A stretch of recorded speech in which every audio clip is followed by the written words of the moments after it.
हरियाणा में कोरोना के मामले बढ़ते ही जा रहे हैं। आज प्रदेश में 13 नए मामले सामने आए हैं। इससे प्रदेश में कोरोना के कुल मरीजों की संख्या बढ़कर 793 पहुंच गई है।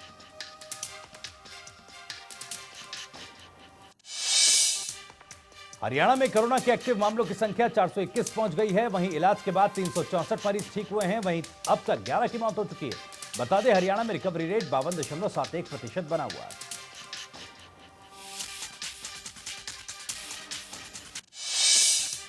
करनाल में कोरोना के 2 और पॉजिटिव मामले सामने आए। दोनों की ट्रैवल हिस्ट्री नांदेड़ साहिब से जुड़ी है। नए केस सामने आने के बाद जिले के रामनगर इलाके और पखाना गांव को कंटेनमेंट जोन घोषित कर दिया गया। जिले में अब 11 कोरोना एक्टिव केस हैं। चंडीगढ़ में बापूधाम इलाका कोरोना हॉटस्पॉट बन चुका है। यहां लगातार कोरोना के मामले सामने आ रहे हैं। 10.5 लाख आबादी वाले चंडीगढ़ के करीब 190 कोरोना के केस यहां पर सामने आ चुके हैं और 3 की मौत हो चुकी है। चंडीगढ़ प्रशासन अब कोरोना के संक्रमण से लोगों को बचाने के लिए एहतियातन तमाम कदम उठा रहा है। इसी कड़ी में बापूधाम इलाके के पास मौजूद मंडी को शिफ्ट कर दिया गया है। चंडीगढ़ के सेक्टर 26 की मंडी को सेक्टर 17 बस स्टैंड में शिफ्ट किया गया। वहीं पास वाले वेंडर को ही मंडी में आने जाने की इजाजत है। इसके अलावा वहां कोई वेंडर नहीं आ सकता। मंडी में एंट्री करने वाले तमाम लोगों की स्क्रीनिंग भी की जा रही है। हालांकि मंडी शिफ्ट करने से किसान, आड़ती और दुकानदार नाखुश हैं। उनका कहना है कि अब व्यापार बहुत कम हो गया है। यमुनानगर से कोरोना को लेकर राहत भरी खबर है। जिले में कुल 4 एक्टिव कोरोना मामले थे, जिनकी रिपोर्ट नेगेटिव आने के बाद उनको कोविड अस्पताल से डिस्चार्ज कर दिया गया। एहतियात के तौर पर अब चारों लोगों को 14 दिन के लिए होम क्वारंटीन में रहने की सलाह दी गई है। यानी जिले में अब एक भी कोरोना मरीज नहीं है।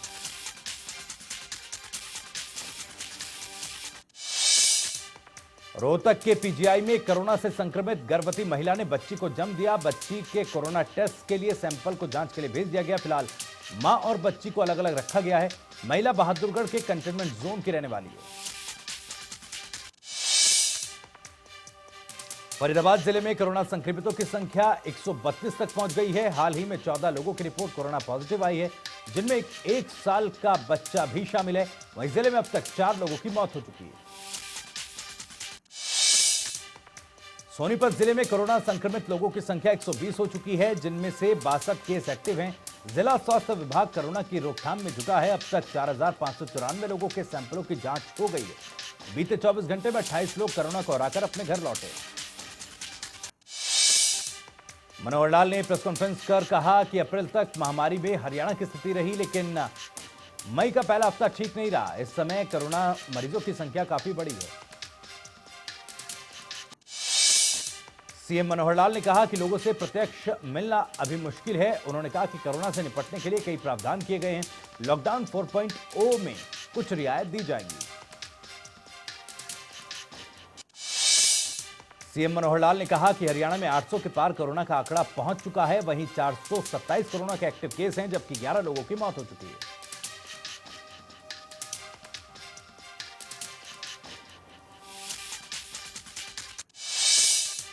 सीएम मनोहर लाल ने कहा कि दूसरे राज्यों के मुकाबले हरियाणा की स्थिति बेहतर है। उन्होंने कहा कि 28 ट्रेनों और 2000 बसों से प्रवासी उनके घरों तक भेजे गए हैं।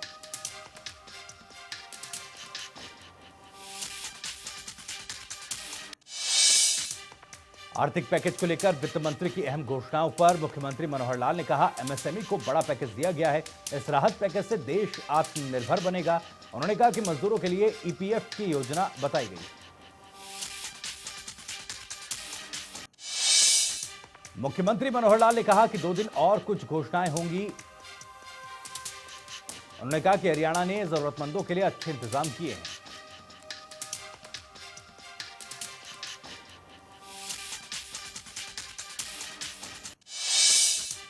मुख्यमंत्री मनोहर लाल ने कहा, हमने टेक्नोलॉजी का अच्छा सहारा लिया। मेरी फसल मेरा ब्यौरा पोर्टल का इस्तेमाल हुआ। साथ ही 16,20,000 लोगों तक सहायता पहुंचाई गई।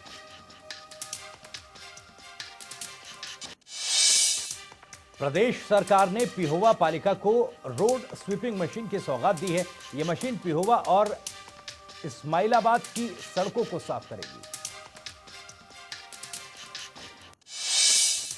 खेल राज्य मंत्री संदीप सिंह ने रोड स्वीपिंग मशीन को मेन चौक पर हरी झंडी दिखाकर रवाना किया। खेल मंत्री ने नगरपालिका को दुकानों और घरों के सामने डस्टबिन उपलब्ध कराने के निर्देश दिए। खेल राज्य मंत्री संदीप सिंह ने कहा कि स्वच्छता का यह सपना जनता के सहयोग के बिना पूरा नहीं हो सकता। बता दें कि 76 लाख रुपए कीमत की यह मशीन रोजाना 30 किलोमीटर तक की सड़क को साफ कर सकती है। हिसार रसूखदार के घर क्वारंटीन मामले पर कांग्रेस प्रदेश अध्यक्ष कुमारी सैलजा ने ट्वीट करते हुए कहा कि कोरोना योद्धाओं को सत्ता पक्ष के लोग धमका रहे हैं।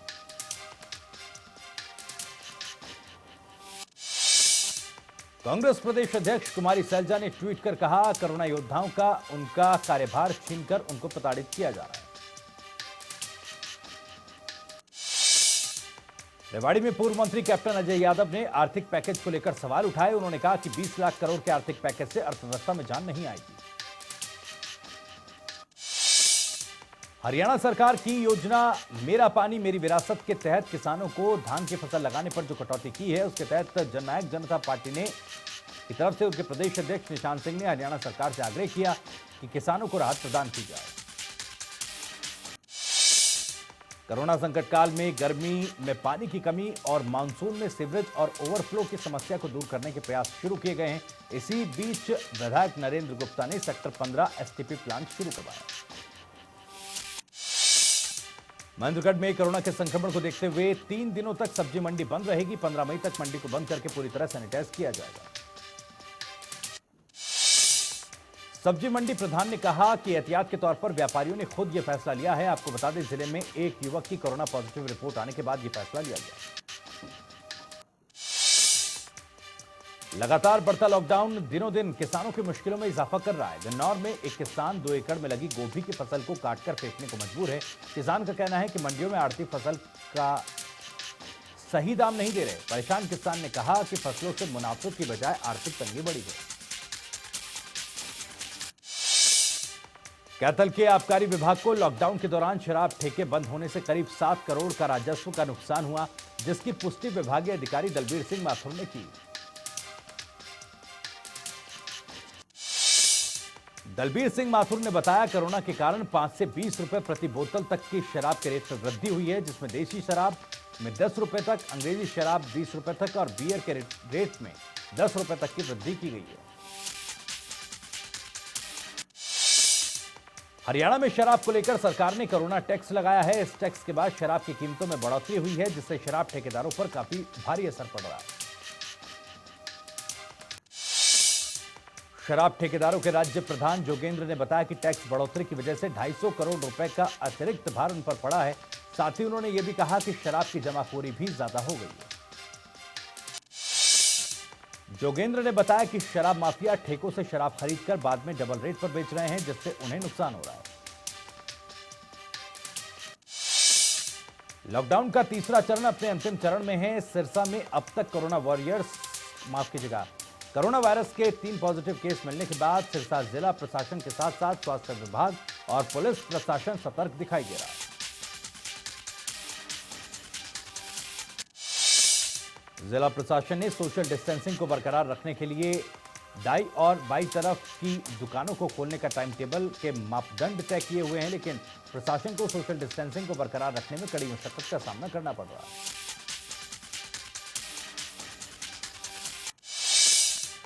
सिरसा में कई जगह तो दोनों साइड की दुकानें खुली हैं। वहीं प्रशासन का कहना है कि नियम तोड़ने वालों पर कार्रवाई की जाएगी। लोहारू की अनाज मंडी में जननायक सेवा दल के राष्ट्रीय महासचिव वजीर मान के नेतृत्व में सैनिटाइजेशन अभियान चलाया गया। सभी कार्यकर्ताओं ने समूचे मंडी परिसर को सैनिटाइज किया। कोरोना के साथ अब मलेरिया की रोकथाम के लिए भी स्वास्थ्य विभाग ने तैयारियां शुरू कर दी हैं। एसएमओ डॉक्टर विजय परमार ने बताया, स्वास्थ्य विभाग की तरफ से सरकार अस्पतालों में स्पेशल मच्छरदानियों की किट्स भेजी जा रही है। एसएमओ डॉक्टर विजय परमार ने बताया कि मलेरिया से ज्यादा प्रभावित होने वाले गांवों में भी स्पेशल मच्छरदानियों को बांटा जाएगा। उन्होंने कहा कि समय से पहले ही स्वास्थ्य विभाग अलर्ट हो गया है। सिरसा में 10,000 से ज्यादा प्रवासी मजदूरों ने घर जाने के लिए रजिस्ट्रेशन करवाया था, जिसके तहत गांव सिकंदरपुर स्थित राधा स्वामी सत्संग घर से करीब 800 प्रवासी मजदूरों को उत्तर प्रदेश के बुलंदशहर भेजा गया। एसडीएम जयवीर यादव और डीएसपी ने 25 रोडवेज बसों को रवाना किया। इस दौरान सोशल डिस्टेंसिंग बनाए रखने पर विशेष ध्यान दिया गया और बसों में सवारियां सीमित संख्या में बैठाई गई। सभी मजदूरों के खाने पीने की व्यवस्था बसों में की गई। बसों में सभी को मास्क पहनाकर बैठाया गया, साथ ही सैनिटाइजर की भी व्यवस्था की गई। हरियाणा में इस बार कुदरती आफत ने आम और अन्य फल सब्जियों की खेती करने वाले किसानों की कमर तोड़ दी। तेज आंधी तूफान की वजह से 40% आम की फसलों को नुकसान हुआ, तो वहीं 30% सीजन की सब्जियां प्रभावित हुई।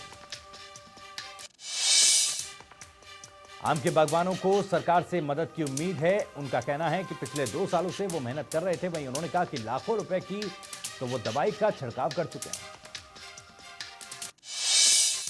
गन्नौर के तेवड़ी गांव में राशन डिपो होल्डर्स ने राशन लेने गई महिला के साथ बदसलूकी की, जिसका वीडियो वायरल होने पर विभाग के अधिकारियों ने मामले में संज्ञान लिया और डिपो होल्डर की सप्लाई को सस्पेंड कर दिया।